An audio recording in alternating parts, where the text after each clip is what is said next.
1095년 11월 프랑스 클레르몽의 광장에 수천 명의 사람들이 모여들었습니다. 귀족부터 평민, 사제, 기사까지 그의 목소리가 광장을 가득 채웠습니다.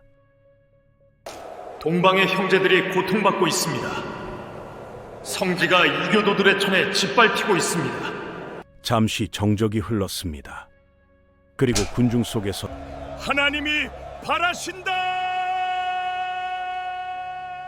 순식간에 광장 전체가 그 구호로 뒤덮였습니다. 사람들은 열광했고 한 주교가 앞으로 나와 무릎을 꿇었습니다. 자신이 그리스도를 위해 싸울 사람들을 이끌겠다고 선언했죠. 이렇게 제1차 십자군 원정이 시작됐습니다. 그런데 여기에는 표면적으로 드러나지 않은 이야기들이 숨어 있었습니다. 무슬림들이 성지를 점령한 지는 이미 400년 가까이 됐고 그동안 성지 순례는 큰 방해 없이 계속되어 왔습니다.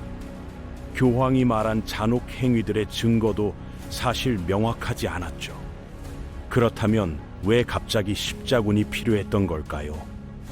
오늘은 제1차 십자군 원정의 시작과 그 뒤에 숨겨진 진짜 이야, 그리고 통제 불능에 빠진 민중 십자군의 비극에 대해 알아보겠습니다.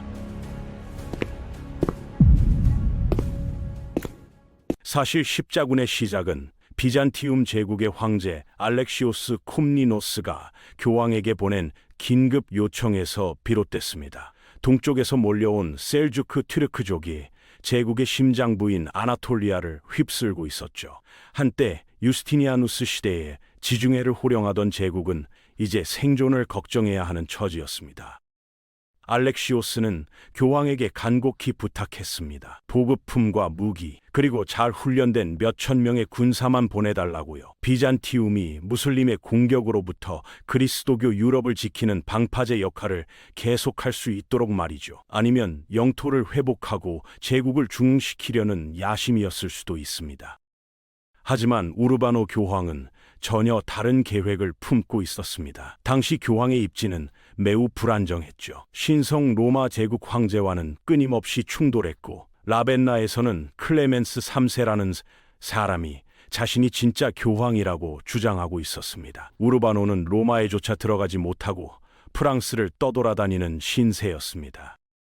그때 우르바노는 번뜩이는 아이디어를 떠올렸습니다. 그리스도교 세계 전체가 하나로 단결해 공동의 적과 싸운다면, 물론 이 계획에 대해 알렉시오스에게 미리 알리지는 않았습니다. 황제가 원한 건 용병 몇천 명이었지 유럽 전체를 뒤흔드는 대규모 원정군이 아니었으니까요. 우르바노는 똑똑한 사람이었습니다. 사람들에게 동기를 부여하는 방법을 정확히 알고 있었죠. 그는 획기적인 제안을 내놓았습니다. 십자군의 참여에 싸우는 이들에게 전대사를 주겠다고요. 고해 성사를 통해 사죄받은 죄의 잠벌을 모두 탕감해 주겠다는 거였습니다. 이것은 혁명적인 발상이었습니다. 교황이 무력 사용을 통해 대사를 부여한 것은 처음 있는 일이었죠. 사람들은 자신이 가장 잘하는 것, 즉 전쟁터에서 싸우는 것만으로도 천국에 한 발짝 더 다가갈 수 있게 됐습니다. 신앙이 삶의 중심이었던 중세 유럽에서 이보다 강력한 동기는 없었죠. 교황이 정한 출발 날짜는 1096년 8월이었습니다. 기사들과 귀족들이 영지를 정리하고 병참을 준비할 충분한 시간을 주기 위해서였죠. 하지만 어떤 이들은 그때까지 기다릴 수 없었습니다. 프랑스에서 은수자 피에르라는 사람이 나타났습니다. 그는 대중들에게 성지에서 벌어지는 끔찍한 일들에 대해 이야기했죠. 사실 그가 성지에 가본 적이 있다는 증거는 없었지만요. 피에르는 자신이 영적으로 순수한 사람들을 예루살렘으로 이끌 임무를 그리스도에게 직접 받았다고 주장했습니다. 그들은 하늘의 보호를 받을 것이라고요. 수만 명의 사람들이 그의 말에 감화됐습니다. 대부분은 가난한 농민들이었죠. 그들은 레반트가 얼마나 먼지도 모르고 여비도 제대로 챙기지 않은 채 자신들의 농토를 떠났습니다. 군인은 소수에 불과했고 무기를 가진 사람은 더 적었습니다. 피에르가 쾰른에서 사람들을 모으는 동안 다른 무리들은 기다리지 않고 먼저 출발하기로 결정했습니다. 이때부터 민중 십자군은 통제 불능 상태에 빠지기 시작합니다. 고티의 생자부하가 이끈 프랑스 부대가 먼저 출발했습니다. 그들은 헝가리를 지나 비잔티움 제국의 입구인 베오그라드에 도착했죠. 그곳 총독은 크게 당황했습니다. 십자군이 오려면 아직 반년은 남았다고 들었는데 게다가 이들은 제대로 된 군대가 아니라 가난한 기사 몇 명이 이끄는 농민무리였으니까요. 총독은 문을 걸어 잠그고 콘스탄티노폴리스에 편지를 보낼 테니 답장이 올 때까지 기다리라고 했습니다.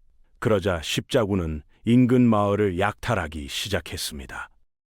사실 그들을 조금은 이해할 수 있습니다. 배가 고팠을 테니까요. 당시는 중세 유럽의 봄철이었습니다. 냉동 보관이나 신속한 운송 수단은 없었고 대부분의 식량은 가을 추수 기간에 생산됐죠. 우르바노가 출병 날짜를 8월 중순으로 잡은 것도 바로 이 때문이었습니다. 추수가 끝난 직후라 재보급이 수월하니까요. 하지만 봄철에는 거의 음식이 남아있지 않았습니다. 그래서 십자군은 헝가리를 지나면서 식량을 비축하지 못했던 거죠. 결국 그들은 약탈을 시작했습니다. 집과 농장을 파괴하고 비잔티움 수비대와 주먹다짐까지 벌였습니다. 몇몇은 헝가리로 돌아가서 시장을 약탈하려 했습니다. 전에 지나갈 때는 아무 해도 끼치지 않았는데 말이죠. 하지만 이번에는 달랐습니다. 마을 주민들에게 쫓겨나고 비잔티움 수비대에게 두들겨 맞아 주눅이 든 채 콘스탄티노폴리스까지 압송됐습니다. 그런데 민중 십자군의 두 번째 분파는 더 끔찍한 일을 저질렀습니다. 라이닝겐 백작 에미히가 이끈 독일 부대였죠. 백작은 피에르의 설교를 듣고 사람들을 모았습니다. 그들도 처음에는 성지로 직행하려 했지만 이내 생각을 바꿨습니다. 잠깐, 여기 유대인들은 훨씬 가깝고 무장도 덜 되어 있잖아. 그들은 독일 전역의 마을을 돌아다니며 유대인들을 학살하고 재산을 약탈했습니다. 가톨릭 교회는 이를 강하게 비난했습니다. 이건 우르바노가 원한 게 절대 아니었죠. 교황은 적어도 분쟁이 그리스도교 세계 밖에서 벌어지기를 바랐고 많은 사제와 수사들도 이러한 폭력에 반대했습니다. 실제로 유대인 공동체를 보호하려 애쓴 영웅적인 주교들도 있었습니다. 슈페이어의 주교는 유대인들을 성공적으로 지켜냈고 보름스의 주교는 근방의 유대인들을 자신의 관저로 피신시키고 요새화하려 했습니다. 하지만 민중 십자군은 주교 관저를 습격해 그곳에 있던 유대인 800명을 도륙했습니다. 멘즈에서도 비슷한 일이 벌어졌습니다. 주교는 유대인들을 보호하려 했고 시민들에게 민중 십자군에 맞서 싸우라고 요청했죠. 유대인들은 조용히 지나가는 대가로 거금을 모아 에미히에게 줬습니다. 하지만 에미히는 돈을 받자마자 도시를 공격했습니다. 주교는 서둘러 경비대와 민병대를 조직했습니다. 치열한 접전 끝에 시민들은 민중 십자군을 격퇴하는 데 성공했죠. 하지만 십자군은 인근 마을의 남자들을 뇌물로 매수하거나 설득해 다시 모아서 재차 공격했습니다. 이번에는 수비군이 적고 수천 명의 유대인이 학살당했습니다. 에미히의 부대는 독일을 지나 마침내 헝가리 국경에 도착했습니다. 이미 피에르의 십자군이 헝가리를 지나간 뒤였죠. 헝가리 왕은 에미히의 무장 부대를 보고는 그 난리를 또 겪고 싶지 않다는 결론을 내렸습니다. 그래서 입국을 거절했죠. 하지만 민중 십자군은 개의치 않았습니다. 무력으로 국경을 넘기로 했고 들어가자마자 그리스도교 도시인 모손을 포위 공격했습니다. 결과는 참담했습니다. 수비군에게 격퇴당하고 거의 마지막 한 명까지 전사했죠.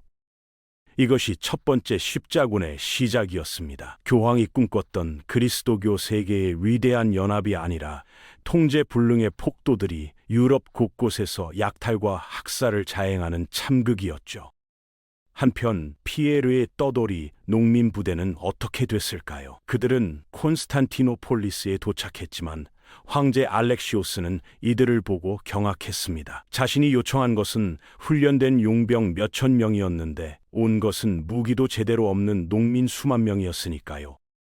제1차 십자군 원정은 이렇게 혼란과 폭력으로 막을 올렸습니다. 교황 우르바노 2세가 클레르몽 광장에서 그렸던 영광스러운 그림과는 전혀 다른 모습이었죠. 신앙의 이름으로 시작된 원정은 약탈과 학살로 얼룩졌고, 성지를 향한 거룩한 여정은 유럽 땅에서부터 피로 물들었습니다. 역사는 종종 이상과 현실 사이의 간극을 적나라하게 보여줍니다. 십자군 원정도 마찬가지였죠. 교황의 연설에 감화되어 하느님이 바라신다고 외쳤던 사람들은 정작 성지에 도착하기도 전에 같은 그리스도 교도들을 약탈하고 유대인들을 학살했습니다. 신앙과 구원에 대한 열망이 어떻게 증오와 폭력으로 변질될 수 있는지를 보여주는 비극적인 시작이었습니다.